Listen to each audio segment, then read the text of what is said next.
What did the November 2025 budget deliver for us?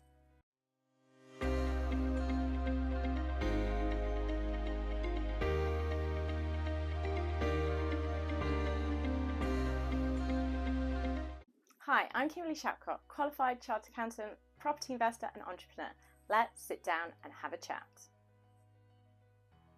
On the 26th of November 2025, Rachel Reeves delivered her budget for the Labour Party, which, looking at it, having seen what's come through on it, there's been a lot of hype, there's been a lot of pushing of different things could be changing, and some of those just did not happen. So today we're just going to go through a summary of all the different things that happened within that budget and some of the impacts, and we'll follow on with some further videos that show the impacts, some of the calculations, some of the different things that we just need to get into a little more detail as we understand, as we put together exactly how the changes that have been announced are going to impact. Starting with income tax then, and this side of things. So the personal tax rates of income tax, the standard 20%, 40%, 45%, they are all staying the same, as well as all of the personal allowances, and they have basically frozen a lot of these things for an extended period of time, all the way through to 2031, including all the national insurance limits. Now, you might think, oh, that's great news, nothing's changing. However, one thing just to think this one through is, obviously with inflation going up, with pay going up, all these things are happening, which means if all the allowances and all the rates are staying the same, then this means that actually we'll all end up paying more tax over the coming years, as if incomes are increasing, we're all going to be pushed into the next bracket of tax. So although it's not a bad thing that things are at least staying the same, things are not going down, rates not going higher, there is this amount that we may be paying extra tax because as our incomes go up with inflation, hopefully the rents go up with inflation, all of these things, there will be additional tax to pay on that, which is obviously not a positive from that point of view. One of the expected changes was therefore tax on income derived from property. And this we were expecting something, and how they have gone about doing it is they've added an extra tax rate. So rather than the normal 20, 40 and 45 tax rate, we now have new tax rates for property on income, which will be 22, 42 and 47. So now we are going to be separating out our employment income from our rental income, and a different tax rate will be applied. Now check out the video on this and the calculations so you can see what the impact will be, and then you'll be able to see how it is going to fit together. Unfortunately, this is just additional tax that we are going to have to be paying. So whether this will have an impact on the rents that are being paid by tenants, with some of that being passed on at as early a stage as possible, we will have to wait and see. With tax on savings, they're not loving this area. They are really attacking any of the income sources that are not employment income, and the limits and all the rates have stayed the same in terms of what proportion of income you can get with paying no tax at 0%. However, when you do become taxable on your savings income from interest, you are now going to be paying at the 42, 22, 42 and 47% rate. So they have added an extra 2% onto the tax on this area. So if most of your income is derived from rent and interest, your tax rate has suddenly gone up from the 20 to the 22 and the 40 to the 42, depending on the levels of income you're getting from these sources. Moving on to our tax on dividend income, and again we are seeing increases in these tax rates. Our 500 allowance at 0% is staying the same, but let's be honest, that is quite peanuts in the grand scheme of things from what a lot of people are receiving in dividend income. But now those rates have all gone up in line with the rental ones, and they've all gone up by 2%. So before we had our 8.75% rate, which is increasing to 10.75%. We have our 33.75% rate that is going up to 35.75%, but our higher additional rate taxpayer is still only going to be at the 39.75%. They haven't increased that tax rate. This is very much probably targeted at those that are having employment income as well as dividend income, and this targets them greatly because most of them are probably not going over the 100,000, and it takes the hit on the people that are in the middle that are just trying to manage their tax affairs. Now we should note different timings on different introductions on these different sources. The tax on dividend income is going up for the 26-27 tax year, so that is kicking in from the 6th of April 2026. The tax on income for savings and income from rental property, that is kicking in from the 6th of April 2027.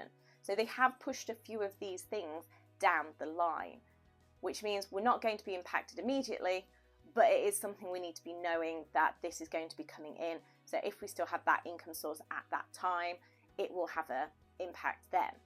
However, there is that option I know a few people are looking at, which is potentially incorporating their property portfolio, or if they've just got one property, do they move it into a company as an option, which means that you'll just be paying at the corporate tax rates compared to the individual tax rates, the income tax rates. Check out the video on moving your property into a company, as it is not necessarily a straightforward process, but it can be a relatively simple one if it works with the numbers. And it is very much a numbers game to see whether it is worthwhile to be moving it into a company or whether it's just worth paying that extra bit of tax, because overall in the long term that's still cheaper than maybe moving into a company. It depends on your circumstances. It is not always the right option.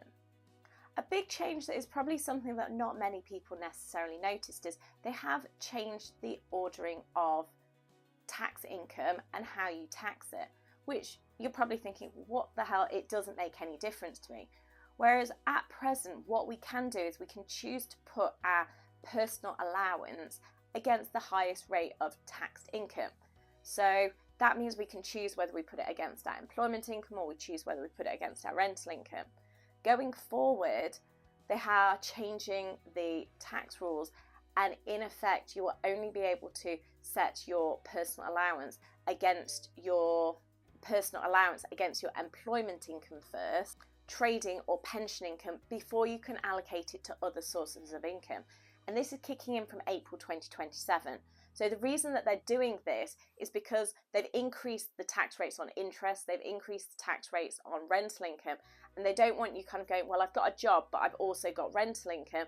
Let me put my personal allowance against the rental income, which is the higher taxed income, and then I'll pay income tax on my employment income at the lower tax rate. So this is very much a reason to make sure that you are going to actually pay the tax at 22%, rather than you're going to play around with your personal allowance to, in effect, put that against your rental income, so you're not paying 22 and just pay the 20 on your employment income. So this is very techy, I do appreciate that, but it is something that means at the moment you've got a bit more freedom and choice. Going forward, they are defining exactly how we can do it so that you can't minimise your tax in this way anymore. Moving on to pensions, and our tax limit for putting into pensions is still remaining at $60,000 a year.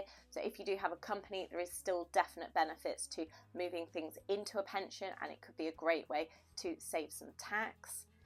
If you are taking and drawing out of pensions, the limit for how much you can take tax-free has stayed the same, and the lifetime limit, which was removed a few years ago, that is still the same as it was before for taking out your tax-free lump sum, which is your 25%. So in terms of what you can take tax-free, no changes. There's still no lifetime allowance, so you can put as much as you want into a pension with no penalties, but you can only be putting in $60,000 a year, or you can potentially go back the last 3 years if you have not been putting anything in. So if you have many major developments, you may be able to put a big lump sum in. For those that are just doing their normal rental property, it may be you can look at putting a few bits in, depending what your portfolio is producing for you. The ISA limits, the individual savings accounts, have had a few tweaks. So some of these limits have been reduced in the budget. So this has gone to 20,000 for individuals. Junior ISAs are 9,000, the lifetime ISAs are at 4,000, and child trust funds are at 9,000. The one key thing that they did bring in was, with the 20,000 limit, you can only actually put 12,000 into your cash ISA, and the 8,000 must be going to some stocks and shares ISA, unless you're over 65, where those requirements are not incorporated. They kind of don't mind you being over 65 and having more cash in place on the basis they want to make sure that you can afford to live. Obviously, from a property point of view, Most of us are probably investing in property, so putting less into these sorts of things, but obviously it does mean those that are saving have less availability of where to put their money. So it may be worth speaking to people about investing in your business if you are thinking of using any private investors. Now looks like it could be a good time, because people are going to potentially be looking at how can they be doing something tax effectively with their money if they can't be putting into ISAs as a good alternative for them. National insurance for employees, we are not seeing any changes, so we're still at the 8% and 2% rates, and we do have the 15% employers employment national insurance as well. We do still have our employment allowance, which is sitting there, and this employment allowance hopefully can be used by most companies as long as you have got 2 employees that potentially are directors or non-directors, and that goes up to 10,500. So there is definitely some benefits there that taking a salary may be a good option going forward, because if you're taking it as dividends and salary, maybe having a higher salary might actually work for you as long as you are able to get the employment allowance.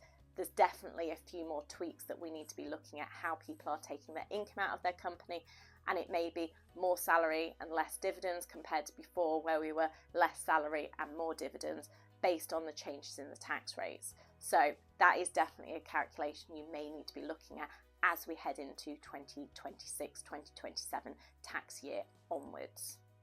Self-employed, the rates are not changing, so you are fine from that point of view. If you're working as self-employed, there is limited changes here. Check out the newsletter on the channel, which shows some of the amounts that are payable for Class 3 and Class 2 national insurance, so you can just check out any of the specifics if you need any of that detail. Company cars, if you're looking at having a company car, all the rates are increasing, with zero emissions going from 3% to 4%. Any with higher emissions are going to be increasing by 1%. However, the maximum amount is still going to be 37%. So it is going to be questionable whether it is beneficial if you have your own company, whether a company car is going to be beneficial. Zero emission car is probably still worthwhile considering, because the benefit is still very low, and they have actually confirmed the values up to 2930, so you can see for the next 5 years what the tax charges will be, to just check that you're still happy with them as increases do continue to happen. If you have the car fuel benefit, this has increased, and the company van benefit has also increased. One change that is on the horizon in April 2027 again is they are looking at payrolling all of these benefits. So if you do have any medical, dental, company car and things like this, at the minute you may be doing a P11D, a benefits in kind form, each 12 months annually to the 5th of April and submitting by July each year. However, that will be changing as all of these benefits become on the payroll, and you'll need to be incorporating that into the pay run that is being done by your payroll provider or by yourself if you are doing it on your own. As these changes kick in, we'll be doing a few more videos on this on the channel, just to make sure that you are aware, as I know a few property companies do have company cars, and we just need to make sure that they are being incorporated into your payroll each month. There have been some changes to salary sacrifice pensions. So if you have a job at present, or you have your own company and you are putting into a pension by reducing your employment income as a individual donation or contribution, there is now a limit of 2,000. So anything over the 2,000, you'll now get taxed national insurance, but not income tax. So it's just a way of mitigating the fact that as you salary sacrifice, it was a great way of saving some national insurance as well. Now they're saying we don't like that, we're going to collect national insurance even though you're putting it into a pension. So there may be additional tax charges for you, which will have a direct impact on your salary that you're receiving if you are doing this through any sort of employment alongside your property income. This isn't kicking in until April 2029, so we've got a few years to go before this kicks in, so it may be worth just having a look at how it fits together with what you are currently doing and what your plans are for the next couple of years. Let's move on to the corporate side of things then, and what has happened with business tax for our limited companies. In terms of corporate taxes, there have been very little to no changes. The tax rates have stayed the same. We're not seeing any rises in that, and they did confirm as part of their manifesto they would be leaving the corporate taxes the same for the whole of their parliament, which they have managed to keep at this point. One thing that has changed in this area is if you are filing your corporation tax returns late, which is the 12-month deadline from the end of the period, and those penalties are going to be doubling, which hopefully most of you are not seeing because you are filing everything correctly. So hopefully shouldn't be too big an impact as long as you are getting everything in on time. For our capital allowances, the full expensing allowance is still available. This is on new, unused items, mainly plant and equipment sort of things, except cars, and is available there at 100%. There is also 50% full expensing allowance for integral features and long life assets. So that allowance hasn't changed, that is still in place. The thing that is going to be changing a little bit is our writing down allowances. So this is where you have an asset and you spread the capital allowances over the life of the asset. Now currently these rates are 18% and 6%. The 18% rate for all of our general pool, our capital allowances, is going to be reducing down to 14%, which just means it's going to be taking longer to make full use of those capital allowances in place. Any special rate pool items are going to be at 6%, and that is not going to be changing. For expenditure incurred on or after the 1st of January 2026, there is going to be a new first year allowance available of 40% for all main rate assets, including most expenditure on assets leased as well. It should be noted that cars, second-hand assets and assets leased overseas will not be included in this. The annual investment allowance is going to remain at $1 million, which hopefully for most people watching the videos on this channel are not going to be hitting those sorts of limits, so that's not particularly a problem. And the 100% first year allowances on electric vehicles or zero emission vehicles has been extended to 2027. With all these capital allowance adjustments, definitely work with your accountant to see what allowances you may be able to be getting on your assets as you purchase them or just ahead of purchasing them, so you know exactly what the tax treatment is going to be. Let us move on to some capital taxes then. And on a positive, there was speculation that the capital gains tax rates could increase, but they have not. So we are still working with that 18 and 24%, which is probably a positive as tax rates increase in 2027. It does mean that if anyone wants to get out of the property sector, it gives them time at those tax rates to get out of it without any increased rates being applied. Our annual exemption of $3,000 isn't changing, still not much in the grand scheme of things, but better than nothing. One change with our incorporation relief, which used to be an automatic claim, which we could use if you're going down a route of trying to formalise your partnership, go into a partnership and then look at incorporating your property business. There is now a requirement to actually claim this incorporation relief. It's not an automatic assumption that you'll be using this relief. So it does just mean if you are going down a route of partnership into corporate position, you just need to make sure that you're doing the appropriate things and putting in the appropriate claims to do this in the right way going forward. That change is kicking in from the 6th of April 2026. So if you're doing something before then, not a problem. If it's after then, make sure that your accountant you are working with or tax advisor is doing that claim for you. Our business asset disposal relief, which is what we can get when we sell a trading business. So if you have got a letting agent or a development company, these may be seen as trading businesses rather than our property investment businesses. And if you do dispose of that, we have up to $1 million that we can get at the business asset disposal tax rate. Those rates are increasing. So that means we were at 10% in the current tax year in 25-26, we were at 14%, and from April 2026 we will be at 18%. But that is for the whole £1 million. So it does have some tax savings that we won't be kicking into the 24% higher rate until after the $1 million, but obviously not quite as good as it used to be, but just something to be aware of if you do have a trading business. Moving on to inheritance tax, and our rates have been frozen again. So it's not disappeared, it's not gone, but it's still around, but we still have our $325,000 allowance, which has been in place since 2009, funnily enough, and it will be there until 2031. The residence nil rate band has also been frozen, and that's been frozen to 2031, should I say. and that is going to be in place till then, and that's the 175,000. So it means you can have up to 500,000 tax free as an individual, or $1 million as a couple.